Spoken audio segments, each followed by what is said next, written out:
sahəsinin enerjisini öyrənmişdik. Bəzən buna həm də nə deyirik? Kondensatorun enerjisi deyirik. Kondensatorun enerjisinin düsturu necə idi? C kvadrat bölünsün 2, Q kvadrat bölünsün 2, bir də nədir 2'si, bir də nə demişdik? Q bölünsün 2. Baxın, elektrik sahəsi nəyə malikdir? Enerjiya. Bütün sahələr enerjiya malikdir. Anladınız mı uşaqlar? Təbii ki, bütün sahələr enerjiya malikdir. Sahə zərərçiləri, maddə zərərçiləri falan var. O hissələri qarışdırmaq istəmirəm. Amma bir şeyi yadımızda saxlayaq ki, bütün sahələr nəyə malikdir? Enerji. Məsələn, deyək ki, nə? Qravitasiya sahəsi, enerjiya malik. Qravitasiya sahəsində ümumiyyətlə mexanika bölməsi deyək. Hansı enerjidən söhbət gedir? Kinetik enerjidən, potensial enerjidən, tam enerjidən, yəni ümumiyyətlə mexanika enerjidən söhbət gedir. Gəldik, elektrik sahəsində yenə sahənin nəyi var? Enerjisi var. Biraz öncə düsturlarını dedik. İndi bugün öyrənəcəyimiz enerji isə maqnit sahəsinin enerjisidir. Nədir uşaqlar? Maqnit sahəsinin enerjisidir. Bəs maqnit sahəsi özü bir sahə olduğundan, necə ki, daha öncəki sahələr kimi nəyə malikdir dedik? Enerji. Bəs bu hansı düsturlarla hesablandı və nədir? Necə hesablamaq lazımdır? Gəlin ona baxaq. Mövzumuz nə oldu? Maqnit sahəsinin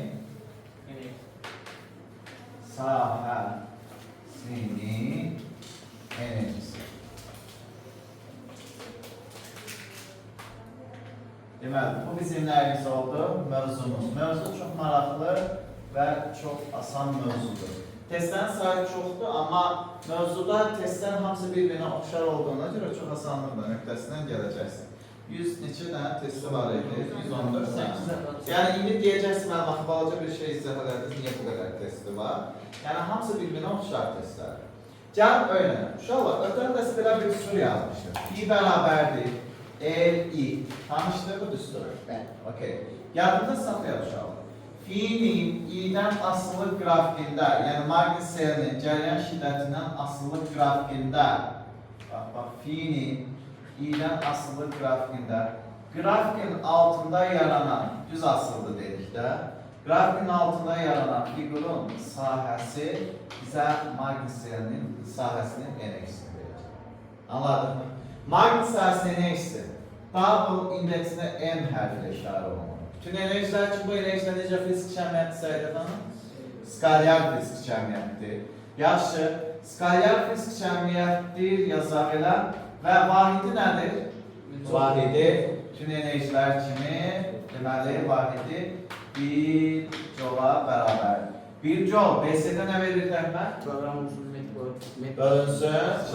metr kvadrat bölünsün, saniyənin nəyi? Kvadrat. Yazmağa ehtiyac varsa yazaq.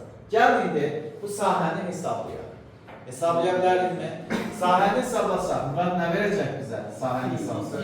Double M bərabərdir. Fi vurulsun nə? I bölünsün 2. Yəni, düzbucaqlı üçbucağın nəyidir? Sahəsi. Elə deyil. Yaxşı, davam edək. Fi'nin yerinə 50 yaza bilərikmi? 50 yazsam, onda maqnit sahəsinin enerjisinin digər düsturu nə olacaq? I kvadratı bölünsün nə? 2. Yaxşı, davam edək. Bəs burada fi'ni tapsaq bizə nə verəcək uşaqlar? Fi'ni ya da i'ni tapaq. İ'ni tapsaq bizə nə verəcək? I bölünsün, nə yazacaq uşaqlar? Buradan tapsaq. I bölünsün E. Gətirək burada yerinə qoysaq. İ'ni yenə fi bölünsün el qoya bilərik. Okey. Qoysaq nədir? Qorxacaqçı ellər gedəcək. Və yaxud da ürəyin istəyəcək fi'nin yerinə nə yaza bilərsin? Daha doğrusu i'nin yerinə qoy. İ'nin yerinə qoysa da burada qoysa daha məntiqli olacaq. Qoysaq, fi kvadrat bölünsün məxrəcə nə düşəcək? 2L. Yazaq. Deməli, maqnit sahəsinin enerjisi digər düsturu nə oldu? Fi kvadrat bölünsün neçə? L, 2L. Gəlin qrafiklərinə baxaq. Uşaqlar. Əgər bizə bir sarğı verilərsə, yəni baxdığımız dövrədə bir sarğı varsa, bizim maqnit sahəsinin enerjisi nə fi'dən, nə də i'dən asılı deyil. Oldu mu? Niyə? Mən həmin dövrədə fi'ni eyni qədər artırıramsa, i də eyni qədər neyəcək? Azalacaq. Maqnit sahəsinin enerjisini dəyişmə ihtimalı var mı? Xeyr. Məsələn, mən fi'ni məsələlərin şərtində deyir, fi sabitdir, i'ni dəyişirəm falan filan. Orada hardasa məntiqlidir. Amma normalda buradan qrafik biz qurmayacaq. Oldu. Hardan quracaq? İkinci düsturdan. İkinci düsturdan baxıram. Fi'dən necə asıldı Magnus Arsenalisi? Fi'dən deməli düz mütənsib asıldır. Amma necə düz mütənsib asıldır? Kvadratik düz mütənsib asıldır. Bəs L'dən necə asıldı uşaqlar? L'dən ya da İ'dən deyək də. İ'dən kvadratik düz. Amma nə sabit qaldıqda? L bərabərdir konstant. Bəs L'dən necə asıldı dediyim Magnus Arsenalisi? Adi, yəni bildiğin düz mütənsib asıldı. Burada nə sabit qaldıqda? I bərabərdir konstant. Anladıq mı? Gəldik digər düsturlar. Fi'dən necə asıldı bu? Fi'dən Magnus Arsenalisi, bəli, Fi'dən kvadratik düz asıldı. Nə sabit qaldıqda? L konstant olduqda. Bəs bizə desələr ki, Magnus Arsenalisi L'dən necə asıldı? Tərs asıldı. Nə sabit qaldıqda? Fi bərabərdir konstant oldu. Problemimiz yoxdur? Yoxdur. Gəlin indi uşaqlar, biz Magnus Arsenalisi hansı üsullarla dəyişmək olar? Onlara baxın. Uşaqlar, Magnus Arsenalisi iki üsulla dəyişə bilər. Bir, cəryan şiddətinin dəyişməsi hesabına, bir də nəyi? Magnus serinin dəyişməsi hesabına. Baxın, birinci başlayaq. Bax, Magnus Arsenalisinin dəyişməsi. Delta double M demişik. Nə demişdik uşaqlar? Sondan nəyi çıxmalıyıq? Başlanğıc çıxmaq. Buna biz nə deyirik? Magnus Arsenalisinin dəyişməsi. Bəs neçə üsulla dəyişirik dedik? İki üsulla. Bax, Magnus Arsenalisini biz iki üsulla dəyişə bilərik. Bir, cəryan şiddətini dəyişməlidir. Cəryan şiddətini. Bir də nəyi dedik? Magnit selini dəyişməlidir. Oldu mu? Bəs cəryan şiddətini dəyişərək Magnus Arsenalisini necə dəyişə bilərik? Bax, o düstur belə olacaq. Delta double M bərabərdir. Normalde L kvadrat bölünsün 2 değil mi? Ama ben ne yazacağım? L bölünsün 2, I2'nin kvadratı minus nedir? I1'in kvadratı. Tapanda həmişə çalışın böyüyündən kiçiyini çıxın. Anladın? Bəs ikinci, fi'nin dəyişməsi hesabına dəyişərsən. Və Magnus Arsenalisinin dəyişməsinin üstünə nə olacaq? 1 bölünsün 2L, fi 2'nin kvadratı minus nedir? I1'in kvadratı olacaq. Baxın. Bu iki səbəbə görə biz Magnus Arsenalisini nə edə bilərik? Dəyişə bilərik. Bir, cəryan şiddəti dəyişdikdə, bir də nə dəyişdikdə? Sarğı dəyişdikdə. Anladıq daha doğrusu Magnus seli dəyişdikdə. Problemimiz var mı? Xeyr. Gəlin indi uşaqlar, biz qeydlər hissəsinə keçid edək. Qeyd.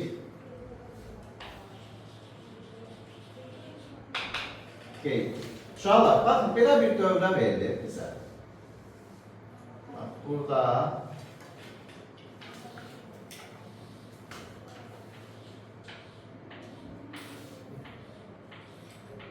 biz bunu bilirik də. Bu nədir? Sarıdır. Elə deyil mi? Okey. Belə bir dövrədir. Mən hamısını çəkmirəm. Sizə sarğı bu formada veriləcək testlər. Daha yaxşı görməkdən ötürü mən belə götürdüm bunu. Fərqi yox ki, bu forma və yox forma. Oldu. Yaxşı. Gəlin biz həmin dövrədə fikir verin, bura deyək ki, mən skak yerləşdirmişik.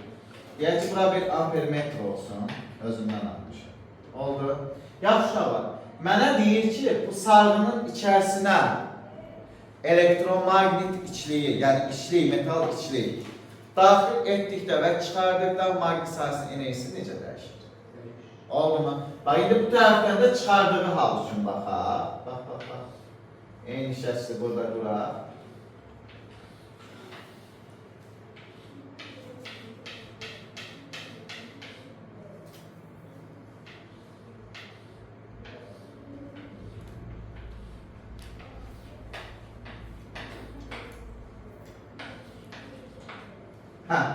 Yəni ki, müsbət, mənfi, nəysə, dövrənin bir hissəsini qurdum. Gəlin baxın, uşaqlar, baxın. Biz əvvəlcə burada içliyi daxil edirəm. İçliyi nə edirəm? Elektromagnet içliyi daxil edirəm. Burada isə həmin daxil etmiş içliyi nə edirəm uşaqlar? Çıxarırım. Daxil edəndə və çıxaranda nə baş verəcək? Ona baxın. Baxın, Magnus Arsenalisinin düsturunu mən bilirəm. Necə uşaqlar?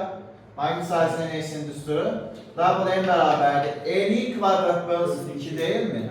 L'in yerine nə yazıram? Ötən də söyləmişdim. Mü L0 Mü L0 i kvadrat bölünsün ne? 2. Öyle değil mi? Bak aynı şey burada da yazılır. W'ye beraberdir.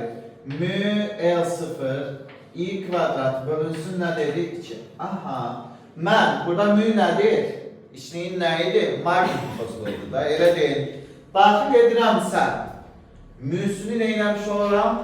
Artırmış olaram. Baxırıq. Necə asıldı müylə? Düz mütansı basıldı da. Elə deyil. Mən müylə düz asılsa, deməli, daxil edəndə maqnit sahəsinin eksi neynəyəcək? Artacaq. Təbii ki, ampermetrin göstərişi sabitdir. Ona görə bunu qeyd edilmişəm. Oldu mu? Burada da ampermetrin göstərişi nədir? Sabit. İndi çıxarıram. Çıxarıramsa müylə düz asıldı. Başlayacaq maqnit sahəsinin eksi neynəməyə? Asılma. Bu bizim qeyd birimiz. Təkrar edək. Qeyd birdə nə dedik uşaqlar? Daxil edirəmsə elektromagnitçiliyin magnitofozluğu neynədir? Artdı. Magnitofozluğu artırsa maqnit sahəsinin eksi nədir? Artacaq. Çıxarıramsa nədir? Azalacaq. Eyni qaydada biz nə deyəcək? Maqnit sahəsinin eksidən azalmış olacaq. Problemimiz yoxdur? Yox. Qeyd 2. 2. Uşaqlar, bax sizə belə bir dövrə veriləcək. Yukarıdakı dövrəyə bənzər bir dövrə var.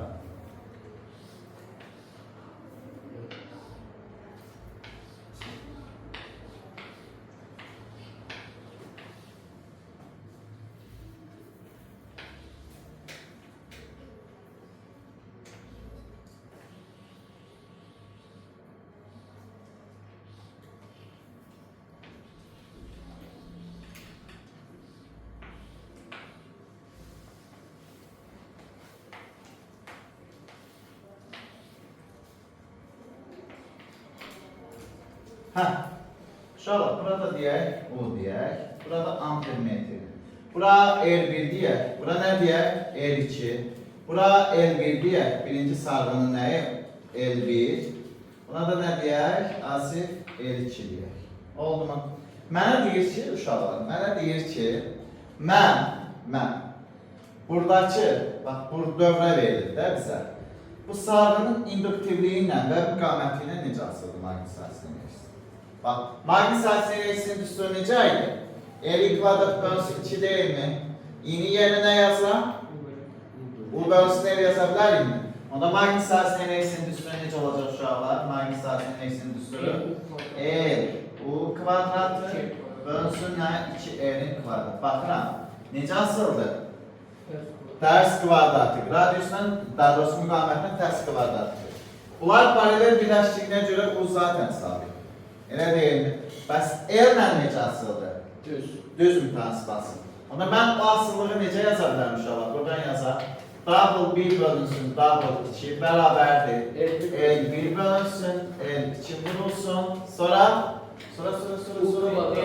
Aha, onda mən nə deyəcəm uşaqlar? L2'nin kvadrat bölünsün, L1'in nəyi? Kvadrat. Anladın uşaqlar? Okey. Gəlin buna uyğun bir dənə nümunə göstərək və qəbulda ən çox düşən tiplərdən biri. Oldu mu? Bizə belə bir dövrə verilir uşaqlar. Bura ampermetrdir. Bura L1 rezistordur. L1 bərabərdir, L'dir. L2 bərabərdir, 2L'dir. Oldu mu? Sonra burada da bir sarğı verilir. Sarğı verilir. Burada da bir sarğı verilir. Sarğı verilir.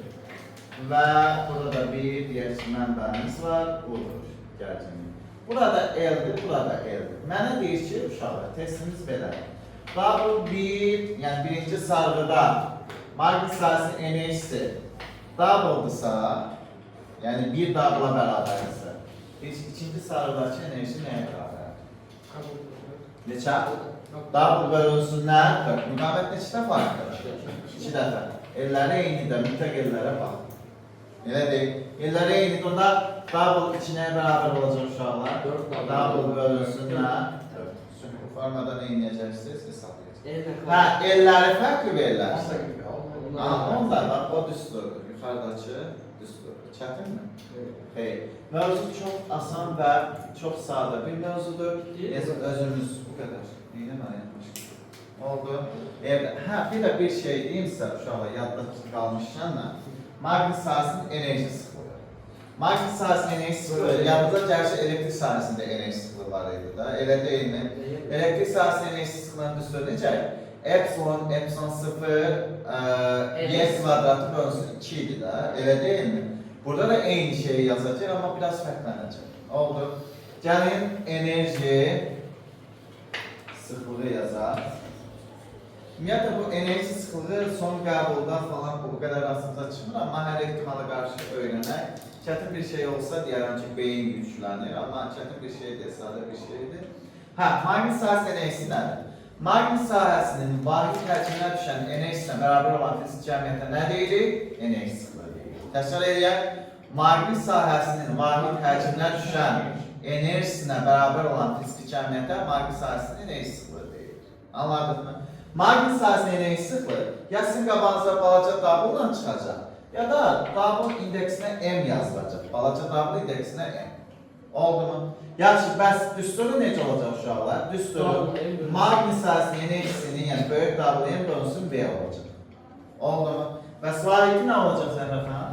Vahidi 1 joule bölünsünlər metr kubu. Bunda PSK-siz vahiddən açsaq necə olacaq?